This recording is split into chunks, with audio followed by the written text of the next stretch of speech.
Tech Savvy Professor podcast, where two faculty members explore how technology supports academic life. I'm Marty an associate professor at Kent State University in counseling. And I'm Eric Perry, program director and associate faculty at Divine Mercy University.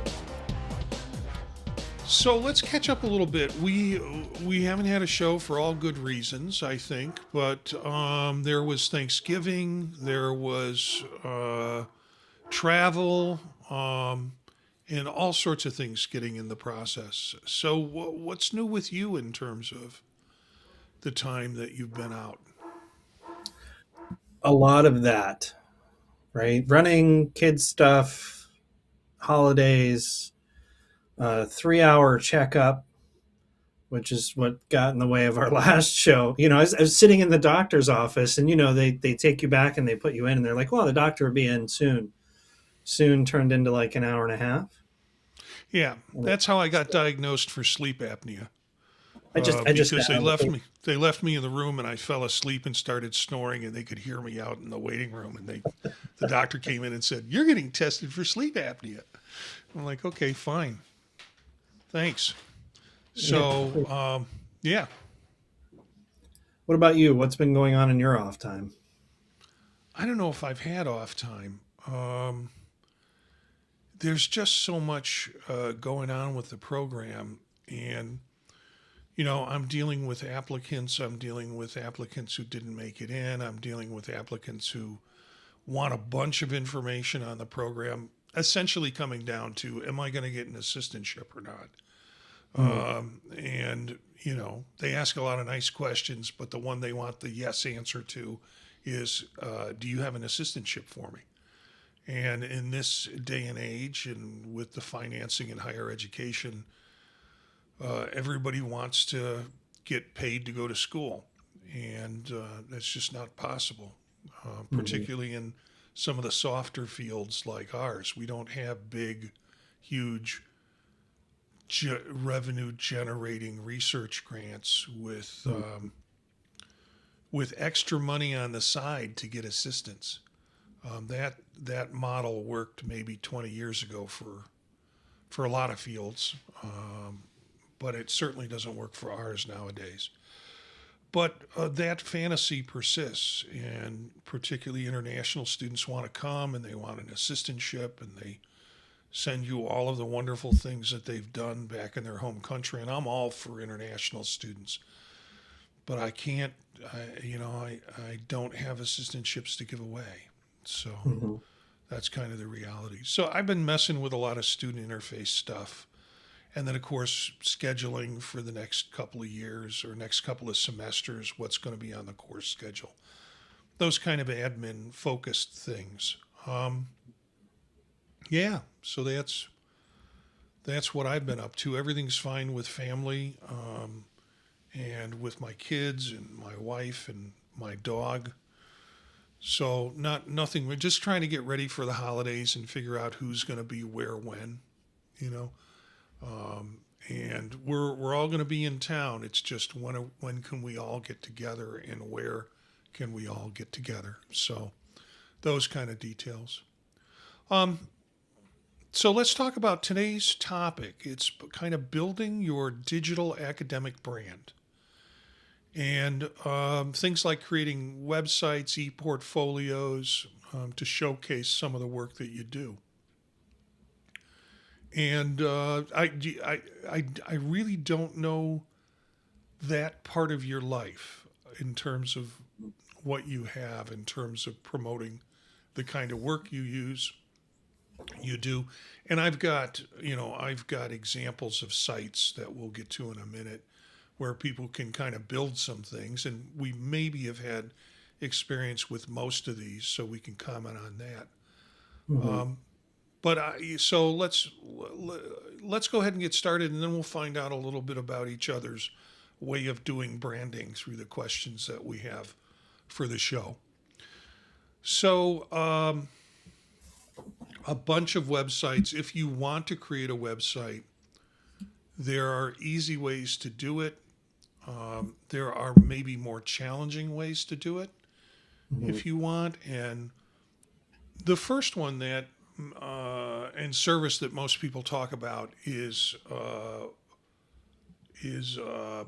WordPress, Hmm. and I have played around with WordPress in the past and find it difficult to manage intuitively. I know you have more experience with WordPress than I do. With WordPress, you can kind of get in, and then I think it's maybe $100 a year or so to host a domain and or to host your site, and then you have templates that you can purchase or Hmm. that you can build independently, but that requires a good deal of skill in design and building them. So it's great because that aspect is something you can do, but you also have the talent and the time to do it. The times I've done it, I've generally purchased a template or gotten. They do have some default templates, but purchased the template for the purpose of working with the template, and then I find it really difficult to still edit even with a template up. Eric, you got any comments on WordPress? Yeah, listen, I like WordPress a lot, but it's probably what I would consider like a moderate tier site builder. So, like, if you're somewhat tech savvy and you're okay poking around and exploring for things, it's definitely not the fastest. It can take a little bit of a learning curve, but they do have a lot in terms of offerings in templates. Hmm. Kind of maneuverability of things in the simpler editing interface. You don't need to know any kind of code or anything like that. And there are a fair amount of walkthroughs, videos, support, help resources, but it is not meant for you to just walk in and do it. I think they present it that way sometimes, but it doesn't. It's not as user friendly as some of the other sites that we have here.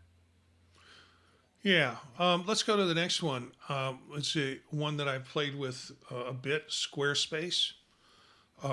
You hear a lot about this website or this web service, uh, and it's got certainly has a commercial presence.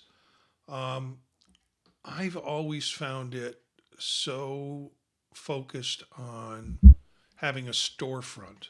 Like Hmm. if you're creating a site, what are you selling? Right. And generally, I'm not selling anything. I just want to have a place to put information. Squarespace also took over Weebly, which is one of my favorite sites for doing stuff. It was kind of lower tier stuff, but they've added some components into it, so it's much better. But if you want to create a Weebly site, they take you to Squarespace and you have to log in through their system. And it's just very weird for someone who has kind of used that as a standalone for a long time, now having to go through Squarespace's relatively confusing sign up process to get the Weebly site that I want to get. But I don't know. Have you had any experience with Squarespace? No, but I've seen sites created on there, and I've kind of scrolled through it, and it does seem to be set up more so for storefronts. Um, Yeah, yeah, and Weebly was one of my favorites, so I just haven't used it in a while. yeah. I um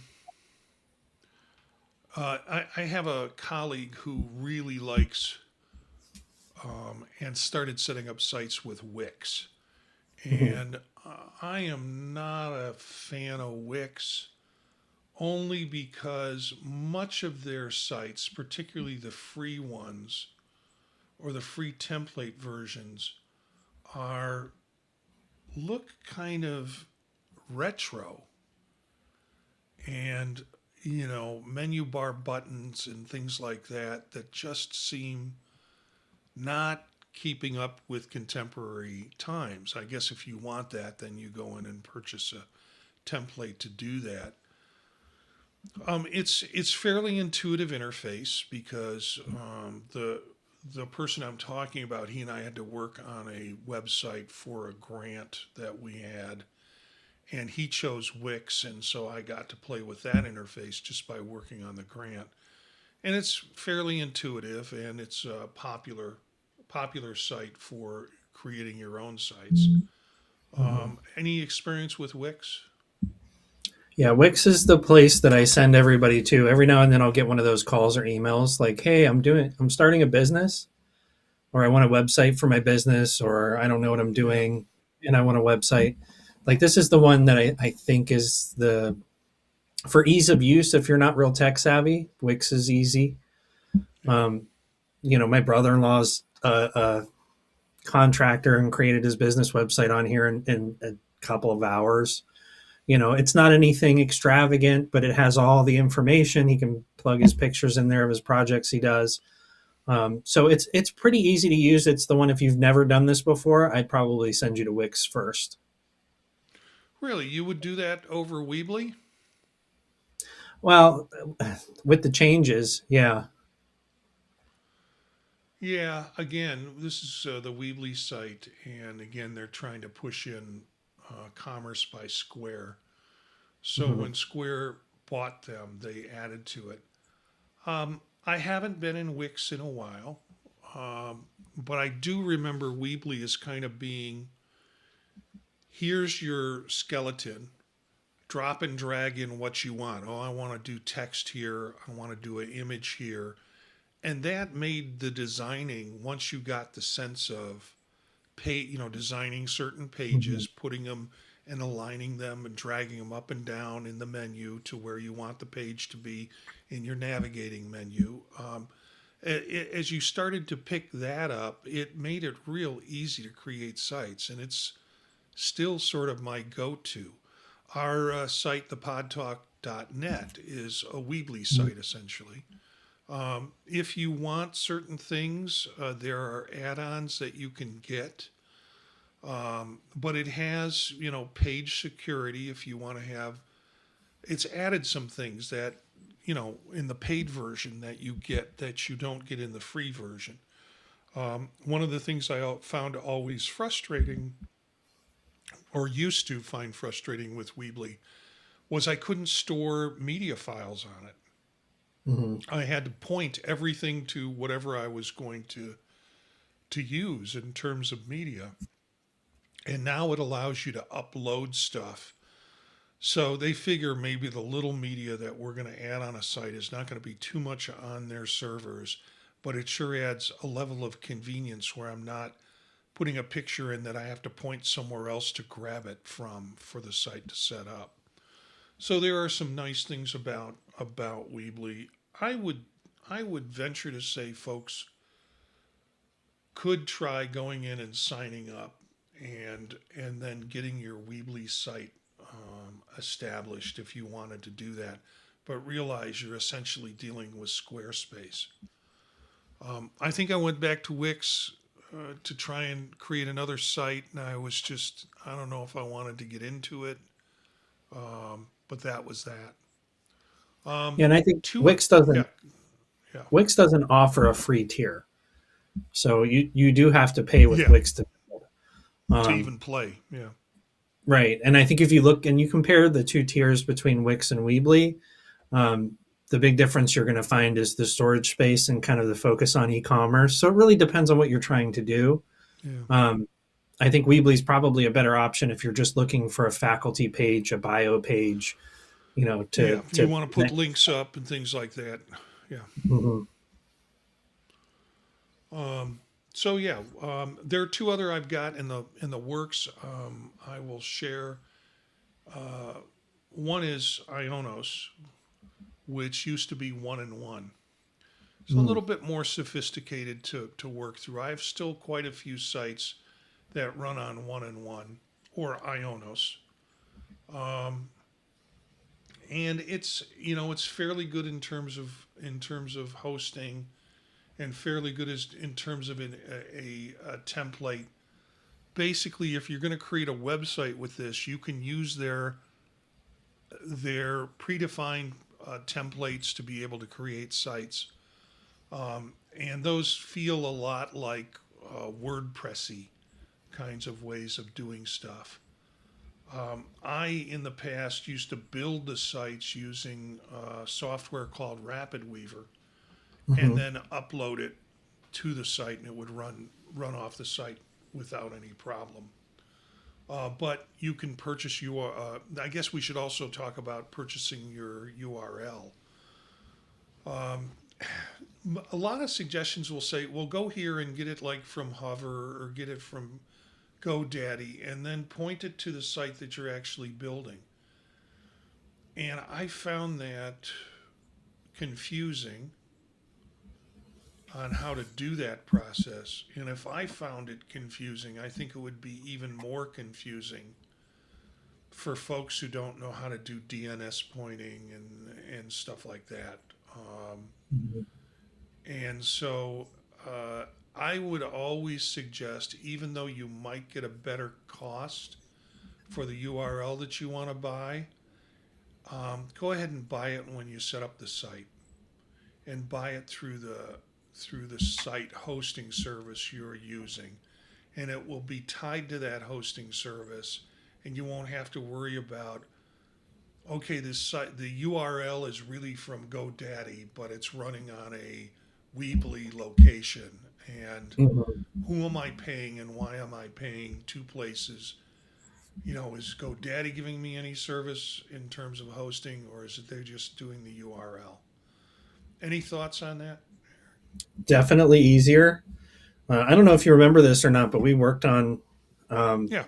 had a point of frustration, I think, over a couple of days trying to figure this out with a website we were involved with at one point in the past. Yeah, Um, I was trying to remember that service that we used, and it was set up a long time ago, and they used that service for that URL, and I think I might even set it up. However, I was so naive, I didn't realize that this service was notorious for, you'd have to put in like 3 requests to get the URL transferred to another location, and to do that business. It was, and I forget the name of the service. Probably it's better that I did. You can remind me off camera if you remember it. But I don't see them in the market anymore, really. But they were a big daddy. They were a big daddy back then. But they mhm. were such a pain in the ass. No one wanted to have to deal with them when alternatives came up. Right. What they were offering decent prices, and I think that's how they snag Yeah, people in. Yeah. yeah. The other one is, Google Sites, Hmm. and setting up sites just through that. And I've got quite a few Google Sites. I use it for my advanced counseling theory, and I set up a template site, and then students contribute information within the site. I have them in as editors for a particular site. So each of them are creating a page for whatever theory they have chosen or have been assigned Hmm. in the process, and then that becomes sort of our content focus for the class. So Google Sites integrates well in that way. It's very simple in terms of design. There's a lot that you can't do that you'd want to do on other websites in most cases, Hmm. that you can't do with Google Sites. Your URL, I don't think you can have designated URLs with Google Sites. Like I can't purchase my name and then run it through Google Sites. I wind up dealing with the name that is part of the site when I set it up.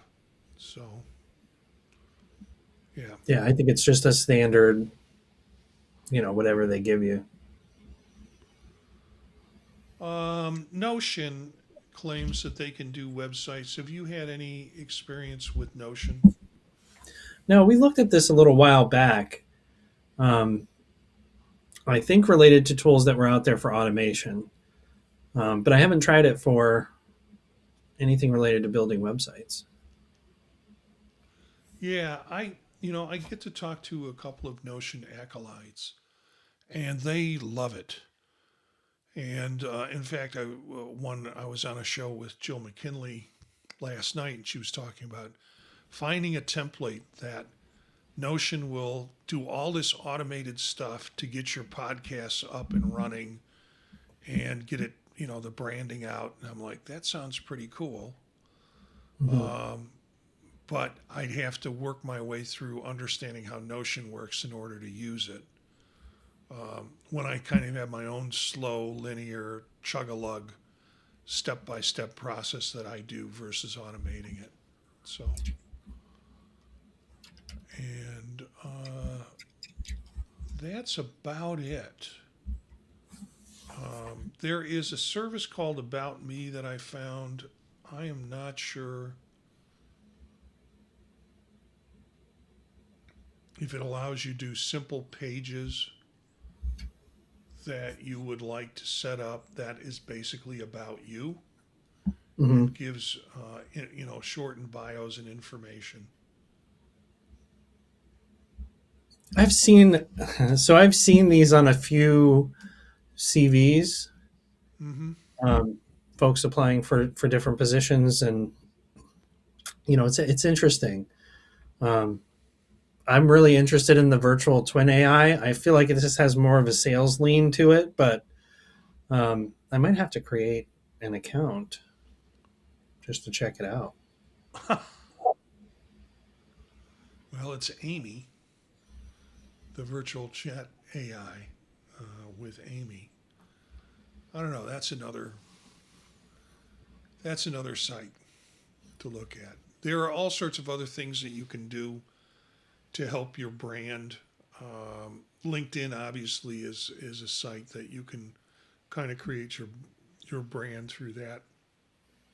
I'm not a really good curator of my LinkedIn site. In fact, I think I accidentally have two. And sometimes I Mhm. get notifications of people who want to join it, and is this my real site or is this the one that I accidentally logged into and then created by mistake? And I'm sure I have folks that are members of both of those sites because I just push the button to accept without thinking Mhm. about it. But I don't curate it. I do send some stuff that I do on social media through it, and I'm then surprised that it shows up popped up in my LinkedIn page. Not upset, just surprised. It's like, oh yeah, I guess I did send that to LinkedIn. But it's only a portion of my professional life that gets posted that way. And to me, to get the rest of it in requires a lot more curation than I have time or availability to do. I don't know. Are there other kinds of, well, there's, um, not Squarespace. What's the photo sharing app that TikTok ruined? Oh, that Starts Instagram? Instagram. Yeah. Yeah. I know a lot of people who live through Instagram. Um, and I don't take that many pictures of my life that have meaning to share in that platform. And I think that's part of making the decision of where you want your brand to be. Hmm. If you want eyeballs on it, probably TikTok, but I haven't crossed that path either. Um, because it's a sea of stuff, and somehow you're getting your brand to stand out in that if that's what you're doing. I work with a couple of people who are in private practice and are younger and are all about branding themselves through social media. And I'm amazed at it, that it's that important and that it for them seems to work, but it's just not a direction that I'd go. So, I think it's tough. I think there are ways to do it well. I've seen it done well, but it also comes with a fair amount of risk just managing your social media presence. yeah. Um, I don't have my own, particularly because I still work with clients. Um, And I feel like regardless of the safeguards that are out there, there's so many backdoor ways to find you on social media, despite the protections. And there's things that you do that feel innocuous, that could lead folks to be able to find things. So for me, it isn't worth the recognition or promotion of myself in that space to do it. I just look at everybody else's stuff. Yeah. Works for Yeah, me. I'm a lurker on most of that Yeah. stuff. Yeah. And kind of amazed. It's like everybody seems to be winning awards these days and posting about it, and I didn't know that there were that many awards out there. But apparently, everybody that I follow on InstaLink is getting Instagram or LinkedIn are getting awards. So more power to them. It's kind of looking like it. Sometimes it feels like I'm looking at people's vacation pictures when I'm on those platforms. It's like, yeah, I got to be polite. But it's not really something I want to see. Right. Right. Well, and it's not unlike people coming up to you at the office and saying, "Hey, you want to see pictures of my vacation?" Yeah. Um, these ones you can just skip through a little faster. So on the show notes, we have lots of show notes about ideas about hosting a domain, practical approaches to doing this, and practical takeaways to kind of doing your branding. So look for that information, along with all the hyperlinks of the pages that we've talked about and shown already. So, given where we are with our time, let's start with the first question. What's the minimal viable faculty website? The minimal viable faculty website. I think we talked about that a little bit earlier. Like, I think this really depends on what you want to do, what you're intending it for. If it's really just to display kind of your bio and your information, your university usually does the bare minimum. You could check that out as an example, right? A little bio, your publications, your picture. And I think you could do that really at any of the options we mentioned. Yeah. And they one suggestion is start with a one-page website. I Mm-hmm. think what happens is, get a URL, get your named URL if you can. Luckily, I'm not in a lot of competition with Gensius's.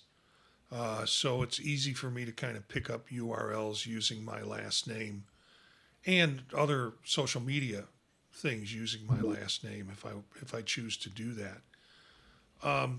So yeah, get a URL and get a web page. I think that's kind of the first step, and that first web page can be just simply information about yourself, bio, and any links that you choose to connect to on that, and any contact information you choose to or not choose to put on that one page. Once you have the one page, it's sort of like now you'll start to think of other things.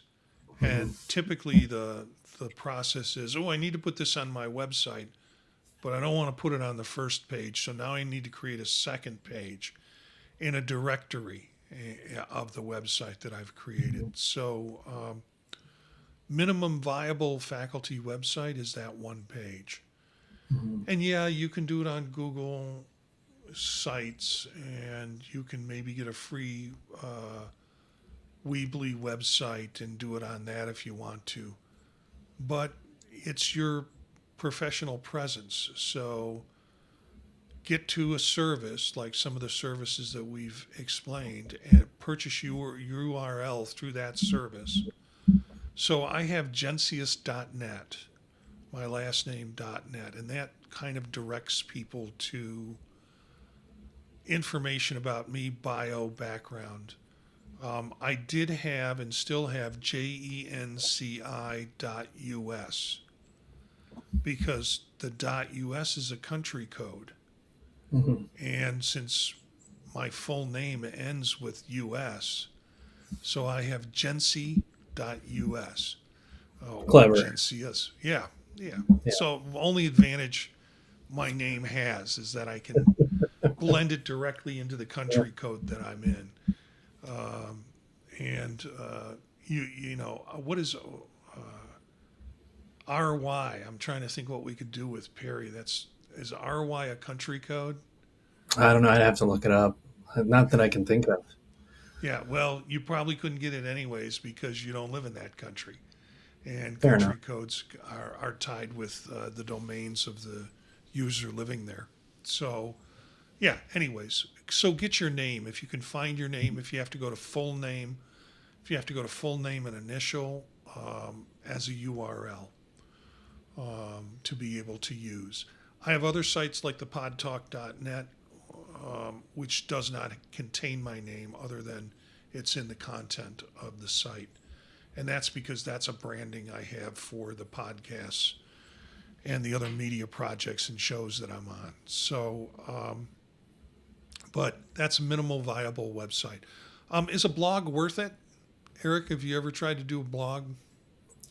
I'm going to give the short answer and then the explanation. Just no. Uh huh.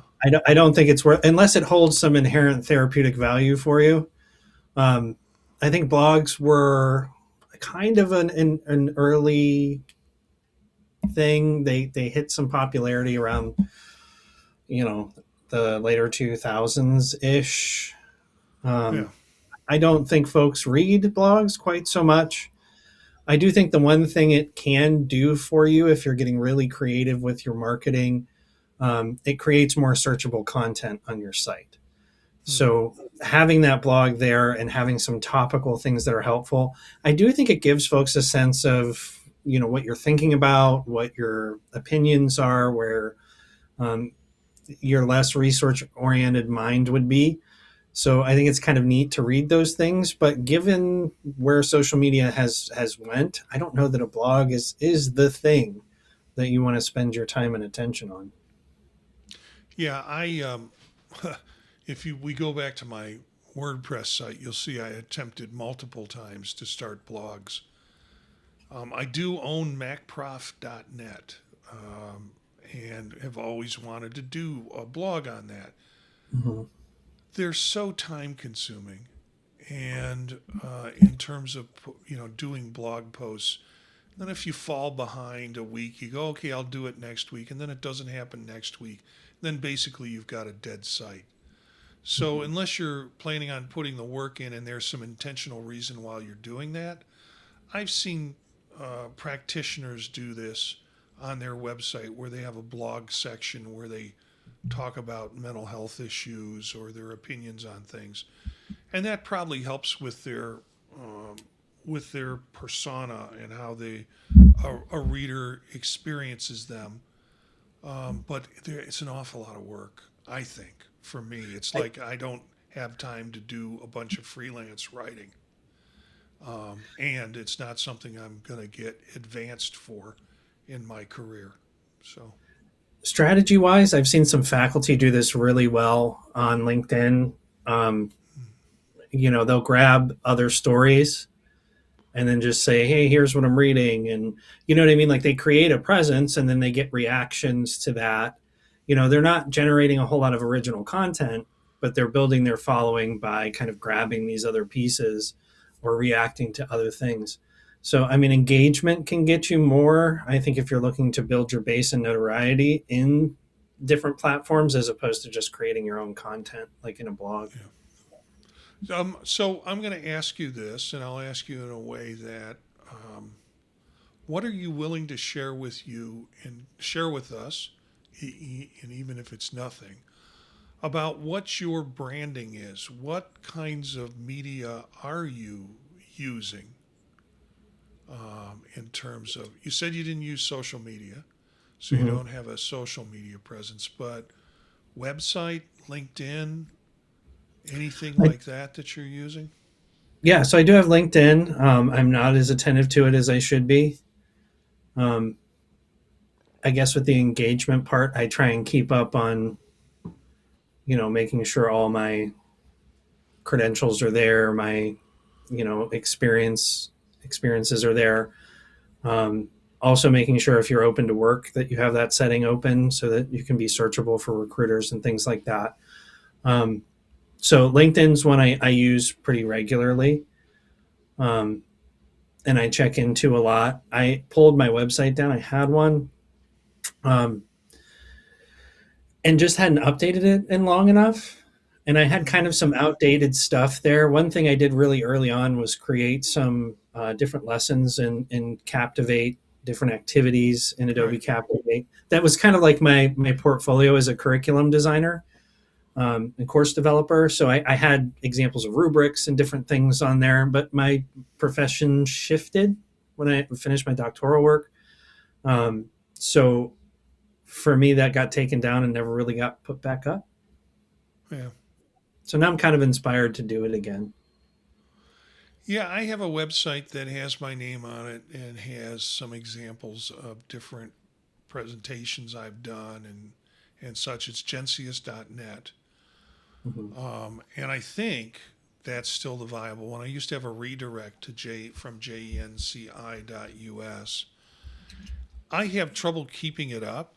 I have to remind myself to keep it up. It currently is in a Rapid Weaver format, and I've kind of stopped using Rapid Weaver. So I'm trying to think of ways in which I can move that material over to move the URL over to something that's a little bit more user friendly for me, and that I don't have to go through the production of the website in a piece of software and then the complete upload of that into a particular hosting site and go through the multi-step thing, whereas with other services I can just go in and directly edit within the site. So I'm looking for those kind of options. I don't think it'll be WordPress. It may be Weebly. I don't think it'll be Wix. But I need to start thinking about getting these things off of Rapid Weaver dependent kind of structure. So I've got that. I've got the podtalk.net for the media stuff that I'm doing. I have a LinkedIn page, maybe two, I don't know, that I don't curate as much. Social media, I'm on again and off again with X or Twitter, only because their political stance and their owner has pissed me off. Mm-hmm. And so, but at the same time, that's also a place to get your information out. Now it seems like I can't post from I can't post to Twitter of any of my announcements that podcasts are coming up. So I use CoScheduler, and Twitter says you can't do it unless you have a blue check. And hell if I'm going to pay to have a blue check. So there's no automated way for me to do that. So again, it's an off again, on again, unlove affair with Twitter. I am on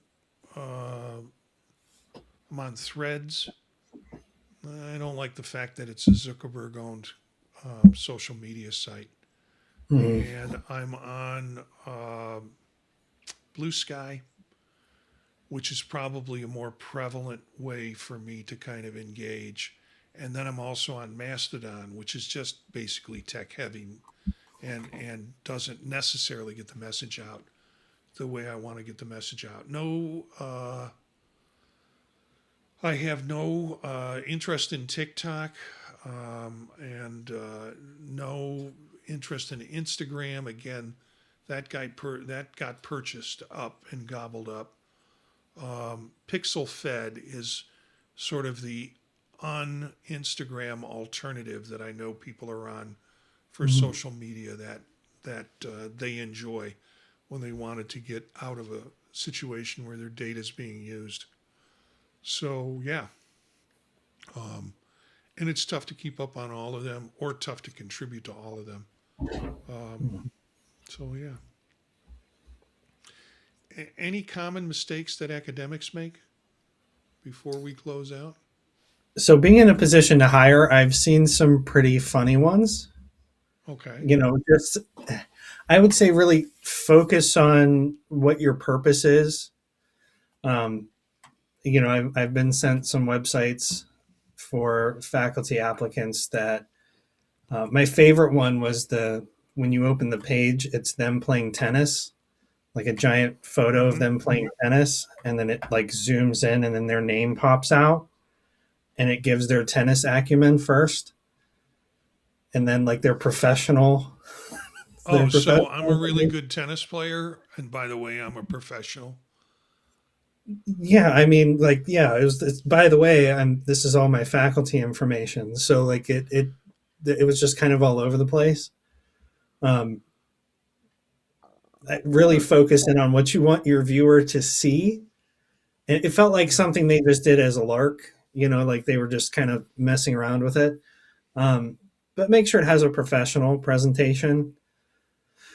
Um, Take a look at what's kind of popular and out there right now. I always focus on readability first. Right. So how do I get the information in front of people in really the best way possible to see me in the best light?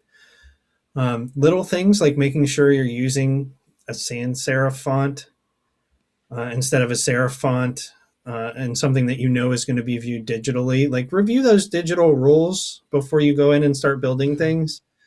Because there's a lot of little mistakes that you can make that are really going to impact whether or not somebody's going to want to read or look through what you're putting in front of them. And they're generally really easy changes. Yeah. I guess my warning and mistakes, and I see this on practitioner sites, Mm, people who are kind of doing that, is they miss, they take uh, form over function. And unfortunately, the form they take are like those gliding window panes, oh yeah. with information on it. So I'm really trying to read about this person, and instead, I get these motivational quotes as I attempt to scroll down that slide on top of the content that I'm trying to read and leaves little spaces for me to go back to read in. Yeah. There is just some things that look pretty, might feel pretty, but what's the function of the website? Is to get information to people about you and the kinds of things that you can do instead of. And so I have a tendency to want to move towards minimalist kinds Mm, of ways, text on page um, and I in my life built sites with plenty of Java on it with butterflies that fly around in directions and stuff. right. And isn't that cool? But if the idea is for me to get information across and you have such a limited time that eyeballs are going to be on the website, you need to make it so it's up there front and people can review it. Like we said earlier on, at least a page with your bio on it and some of your achievements to start with. Well, and this is personal pet peeve, and you made me think of it. And all I can think of is the quote. It was Iron Man, like the Tony Stark character that said it. Yeah. He's like millionaire, playboy, philanthropist, whatever. Like he starts listing off all the things that he is. Um, One of my pet peeves is folks on LinkedIn or on their websites will list titles that don't exist. You know what I mean? They're just like Like, dashingly handsome life coach, okay. experienced in, you know, sideways mountain climbing or something. You know what I mean? Like nothing that has to do with anything. Or they'll kind of like make up titles like that. Like, are you actually a philanthropist? Are you an Yeah. advocate? Can you show that that's what you're doing? Or did So, you buy Girl Scout cookies? And right. that's Like what you're it's, going you actually have to support this, particularly if you're looking at academia. So if you don't have a certificate from a reputable organization giving you said title, um, or some foundational evidence to back it up, don't give yourself, an Earl of or Duke of somewhere or something, unless you actually do that title. Yeah, I was speaking to somebody earlier, and we were talking about a particular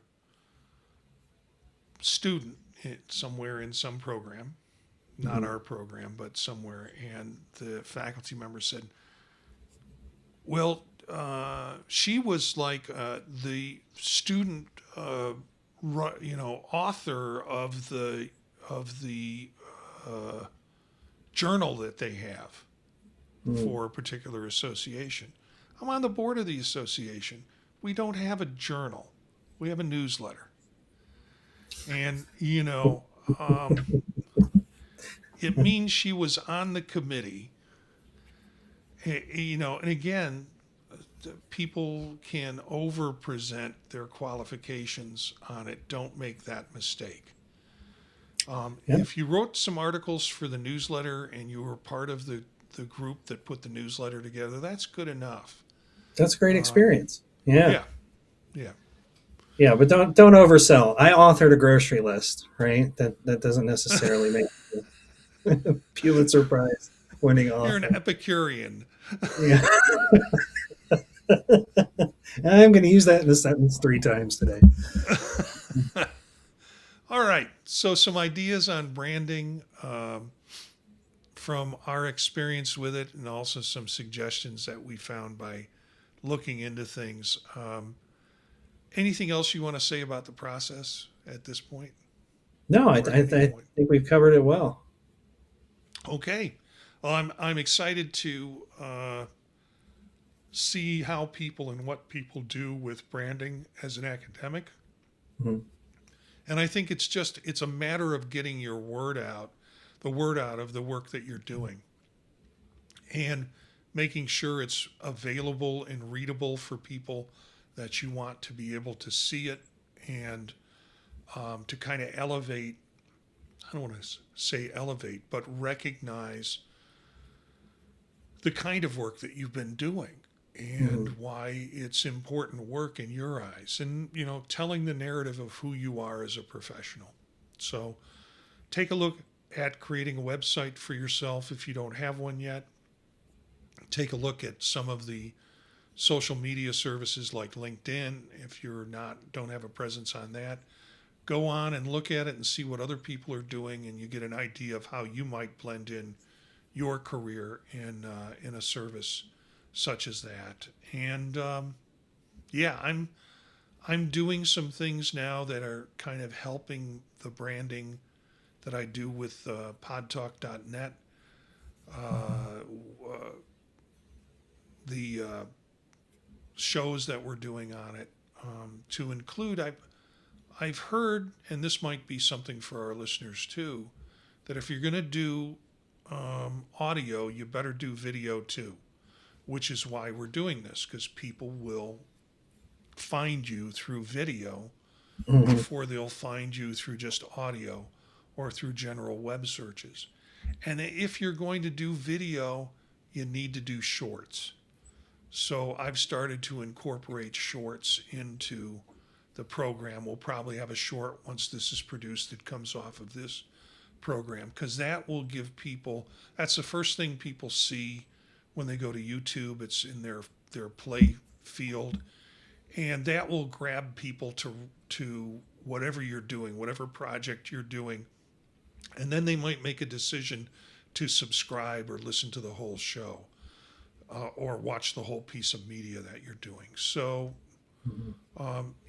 there are some media savvy kind of things that you can do to extend your brand and to get more folks looking at the work that you're doing. So that's kind of my final comment. Thank you for listening and watching the show. And we love to hear from our listeners. So you can always email us at the Pod Talk Network. That's all one email name, the Pod Talk Network at gmail.com. Our website is, as I mentioned before, thepodtalk.net. YouTube, you can find this show on the YouTube channel, youtube.com/@ tech savvy professor, all one word, will get you to our channel. And then you can also find the audio on Spotify, Apple Podcasts, tune in any major podcast platform. So you can find our media, and we love your engagement and your involvement. Now, we're going to need to take some time off, I guess, because we're running into the holidays. You're traveling again, and then the following week when we normally record is the day after Christmas or Christmas. Yeah, and then the New Year's and Yeah. So we're still here, but Eric and I will work out some availability to record and get another show out sometime hopefully between now and the first of the year.